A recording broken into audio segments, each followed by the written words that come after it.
All right, today we're diving into something that's, well, it's not your typical financial advice. This is more like a call to arms, a full-on revolution in how we're supposed to think about money. We're going to break down this manifesto that's being framed as a real movement for all of us. And right out of the gate, the source doesn't pull any punches. I mean, look at this quote. This is how it opens. It's meant to be provocative, right? This isn't your grandma's boring financial advice. The whole point is to grab you by the collar and say, hey, the way we've been doing things, it's completely broken. So, that's the setup, and this is where it gets official. The author calls it a new money manifesto. The whole idea behind it is actually pretty simple, but, really powerful. It's basically saying we need to tear up the old script and write a completely new story about what money means to us. Okay, so what's at the core of this whole thing? It's this idea called behavioral financial wellness. And what's interesting is they don't describe it as some new app or a complicated spreadsheet. They call it a grassroots movement. The goal here isn't just about budgeting better. It's way deeper. It's about changing how you think and act with your money by making sure your spending actually lines up with what you care about in life. And this is what's driving everything. This is the why. The author is basically saying the stakes are incredibly high. It's just money is too important to mess up.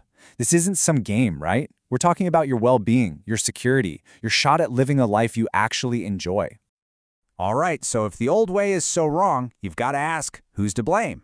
Well, the manifesto has an answer for that. It points the finger squarely at the so-called experts and the entire financial advice machine. And wow, they really don't hold back, do they? This quote says it all. You can just feel the frustration with all the standard advice we hear from these big financial personalities. The argument is that the stuff you hear on TV or read in all those best-selling books, it might actually be hurting you more than it's helping. And this is the really critical warning here. It's not just that the advice is bad. It's that when you just blindly follow the herd, when you do what everyone else is doing, well, that can lead to some seriously bad outcomes. The author is basically screaming that the status quo is dangerous. Okay, so the old way is broken. The experts are full of it. So what are we supposed to do? This is where the manifesto offers a different path, and it's a path that stops looking outwards to all those experts and starts looking inwards at what matters to you. And this really lays it out perfectly, side by side. You've got the old way, right? Following the gurus, chasing more and more wealth, just doing what the crowd does. And then there's this new way.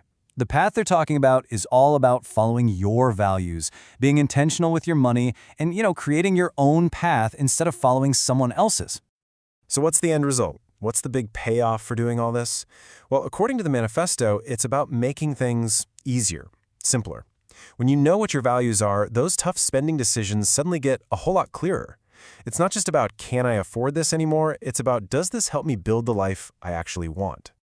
And that brings us to the final piece of the puzzle. See, this isn't just some philosophy you're supposed to think about. Nope, this is a call to action. The author is straight up asking you to get involved and join the movement. And I think the tone here is so important. It's not some expert on a high horse telling you what to do. It's a really personal appeal. It's basically someone saying, look, this is my passion, but I can't do this alone. I need your help. That really drives home that whole grassroots community-driven idea. So how do you help? Well, they lay out a super clear 5-step action plan. Step 1, start by reviewing the book that this is all based on. Easy enough. Then it's all about spreading the word. Tell 5 people about it. Talk to your friends and family. I like this next part. They even suggest keeping the ebook on your phone to reread, as a little reminder.